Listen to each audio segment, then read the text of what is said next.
हूँ बेटा सरवणे ये पानी डो पिलाए। अरे वन में बेटा प्यास लगी।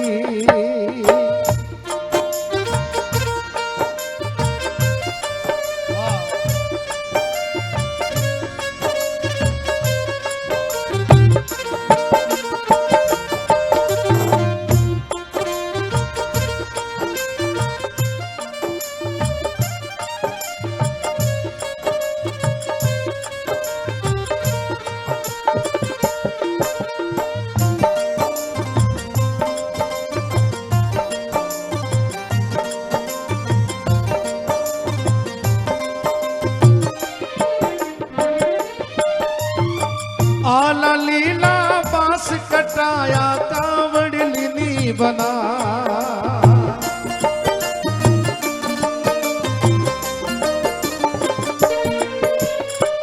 आला लीला बांस कटाया कावड़ लिनी बना। मात पिता ने मायने बिठाया। देखिए श्रवण कुमार बड़ी शिद्दत से अपने माँ बाप को चार धाम की यात्रा करने के लिए रवाना होता है। आला लीला बांस कटाया कावड़ लिनी बनाए। अरे मात पिता ने मायने बिठाया तीरथ करवाने जाए। वन में बेटा प्यास लगी ओ लाला सरवण पानी डो पिलाए। वन में बेटा प्यास लगी।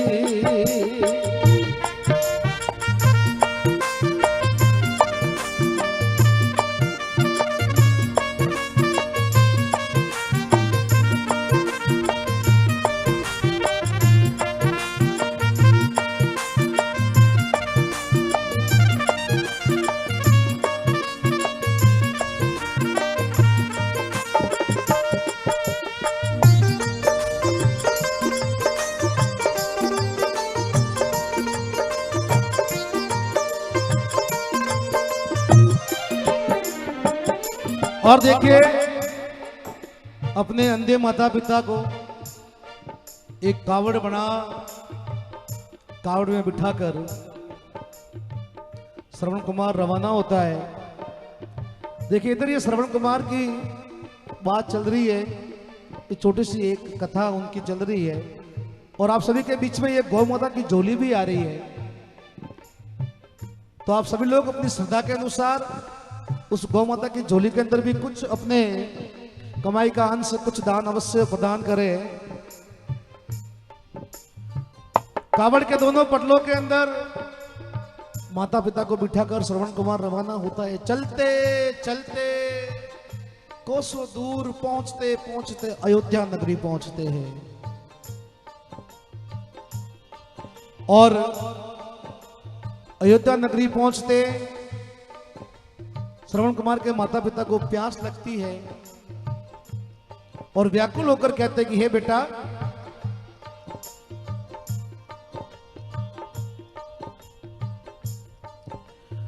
ना कोई कुआं बावड़ी ने ना कोई समुद्र तड़ा।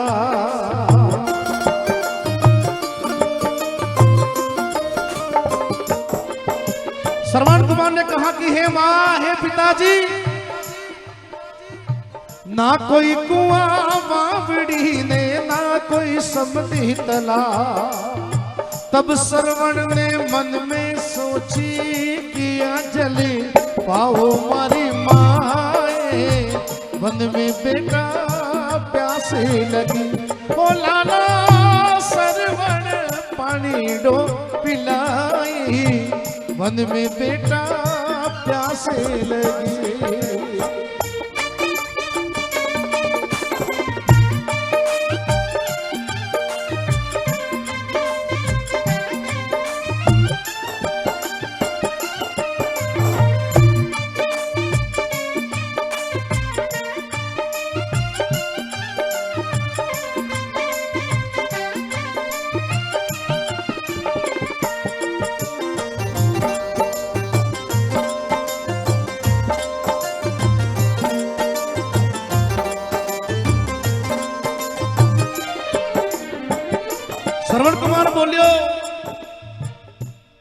ना कोई कुआं बावड़ी, ना कोई समुद्र तालाब।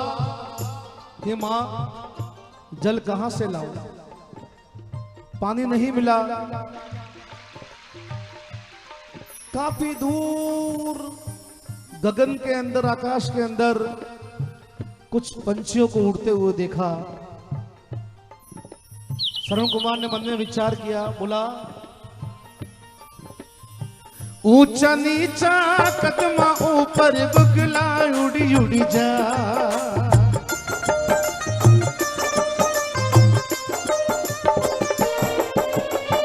ऊंचा नीचा कदमा ऊपर बगला उड़ी उड़ी जा। तब श्रवण ने मन में सोची, अब जल पाओ मारी माए। वन में लाला प्यास लगी, ओ बेटा श्रवण पानी दो पिलाए। वन में बेटा प्यास लगी।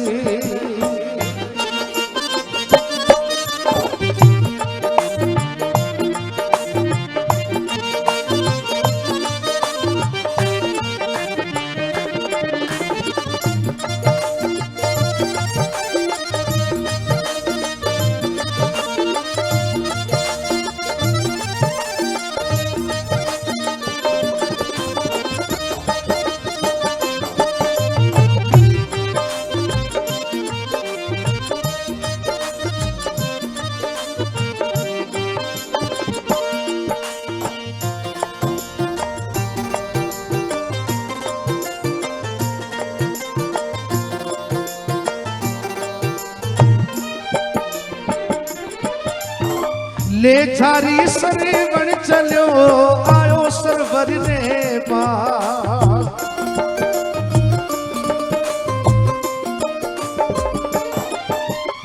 ले झारी सरवण चलो आयो सरवर ने पास। श्रवण कुमार झारी लेकर उस सरोवर के पास में जल लेने के लिए जाता है, और जैसे ही उस जल की झारी को उस सरोवर, उस तालाब के अंदर जल भरने के लिए डुबोता है, तभी जाई नीर झकोरियो रे दशरथ ने मारो शक्ति बाणी। वन में बेटा प्यास लगी, हो लाला सरवण पानी दो पिलाए। वन में बेटा प्यास लगे।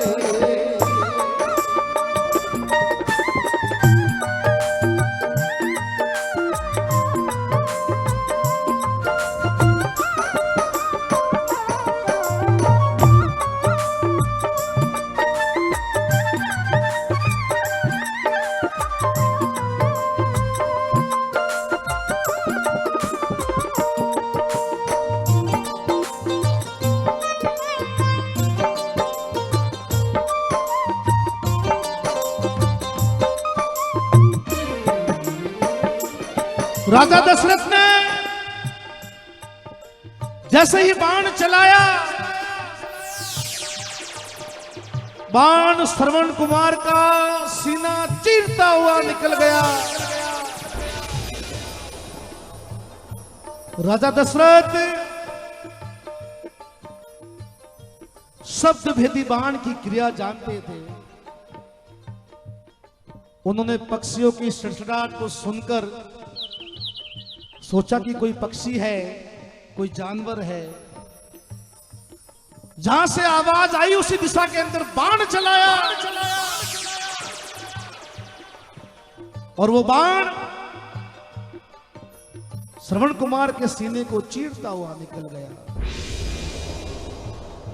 और एक चीख की आवाज आई। जैसे ही उस आवाज को राजा दशरथ ने सुना, उनके पैरों के नीचे से जमीन खिसक गई, पक्षी उड़ गए, और मनुष्य की आवाज आई। भागता हुआ राजा दशरथ श्रवण कुमार के पास आया, जाकर देखा, राजा दशरथ सोच में पड़ गए, विचार में पड़ गए, क्योंकि जैसे ही सामने देखा तो वो और कोई नहीं, राजा दशरथ का भांजा श्रवण कुमार। राजा दशरथ ने मन में विचार किया कि हे प्रभु, हे परमात्मा, ये मुझसे क्या हो गया। श्रवण कुमार को देखा, वो जिंदगी और मौत के बीच झूल रहा है, तड़प रहा है। श्रवण कुमार मरतो मरतो राजा दशरथ ने कहो कि हे मामा, हे राजन, मेरे माँ बाप अंधे हैं, जिनको मैं यात्रा करवाने के लिए लेकर निकला था। आपके इस अयोध्या की सीमा में पहुंचते पहुंचते उनको बड़ी प्यास लगी, मैं जल पीने के लिए आया था। उनको प्यास लगी थी, मैं जल लेने के लिए आया था, और ये आपने क्या कर दिया। मेरे अंधे माँ बाप तड़प तड़प कर मर जाएंगे बिन पानी के, बिन श्रवण कुमार के। श्रवण कुमार ने मरते मरते वचन लिया और कहा कि हे राजन, मेरे अंधे माता पिता कुछ ही दूर पर बैठे हैं, वो मेरा इंतजार कर रहे हैं कि मेरा बेटा आएगा, जल लेने गया है, जल पिलाएगा, लेकिन मैं नहीं पहुंच पाऊंगा, इसलिए उनको पानी आपको पिलाना पड़ेगा और आपको उनके पास जाना ही पड़ेगा। राजा दशरथ से इस प्रकार से वचन लेकर बातें करते हुए श्रवण कुमार, पंछी उड़ गया, श्रवण कुमार स्वर्ग सिधार गया। राजा दशरथ जल की झारी हाथ में लेकर रवाना हुए। जहां श्रवण कुमार के माता पिता बैठे थे वहां पहुंचे। धीमे धीमे कदम रखते रखते राजा दशरथ वहां उनके नजदीक जाने लगे। लेकिन श्रवण कुमार के माता पिता भले ही आंखों से अंधे थे, लेकिन उनकी भक्ति की शक्ति इतनी प्रचंड थी कि वो अपने कानों से कदमों की आहट को सुनकर पहचान सकते थे कि ये किसकी है। बोले, ना श्रवण की बोली कहिए, ना श्रवण की चाल,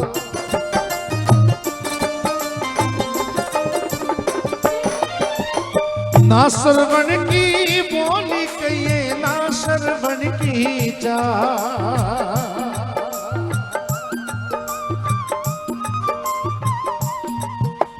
मात पिता तो स्वर्ग सिधाया, दशरथ ने दीधो बड़े श्राप, वन में बेटा प्यासे लगी।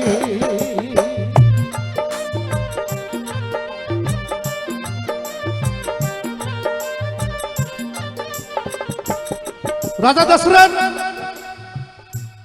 जैसे ही नजदीक आया, माता पिता ने पहचान लिया। ना श्रवण की बोली कहिए, ना श्रवण की चाल, और माता पिता तो स्वर्ग सदाया दशरथ ने दे दियो बटे श्राप। और वो श्राप क्या था कि हे राजन, जिस प्रकार से हम हमारे पुत्र के वियोग में तड़प तड़प कर मर रहे हैं, ठीक उसी प्रकार तेरा समय आएगा और तू भी उसी प्रकार अपने पुत्र के वियोग में तड़प तड़प कर मरेगा। और सभी को यह बात विदित है कि भगवान रामचंद्र जी को जिस समय 14 वर्ष का वनवास हुआ, उधर वो वनवास गए, इधर राजा दशरथ तड़प तड़प कर उनके वियोग में स्वर्ग प्रस्थान कर गए। बोले मात पिता गुरुदेव की ना श्रवण की बोली कहिए ना श्रवण की चाह।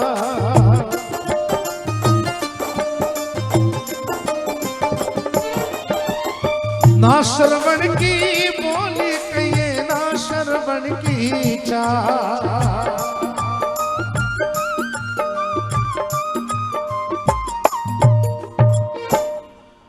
मात पिता तो स्वर्ग सिधाया दशरथ ने तीनों बटे श्राप ही मन में बेटा प्यासे लगी।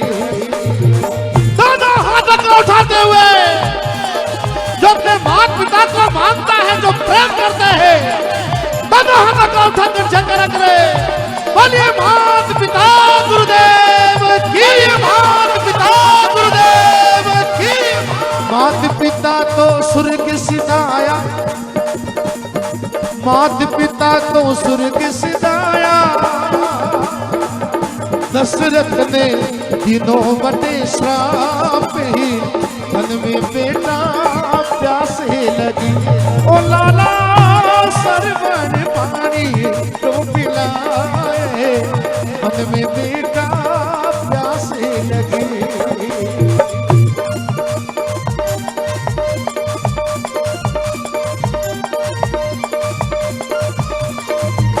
ओ बेटा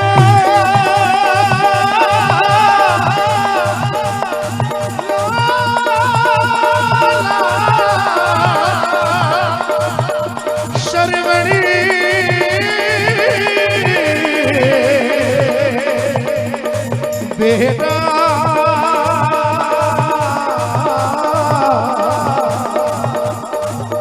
ओ बेटा सरवण पानी डो पिलाए मन में बेटा प्यासे लगी। ओ लाला सरवण पानी डो पिलाए मन में बेटा प्यासे लगी। जंगल में बेटा प्यासे लगी, मन में बेटा प्यासे लगी। मन में बेटा प्यासे लगी।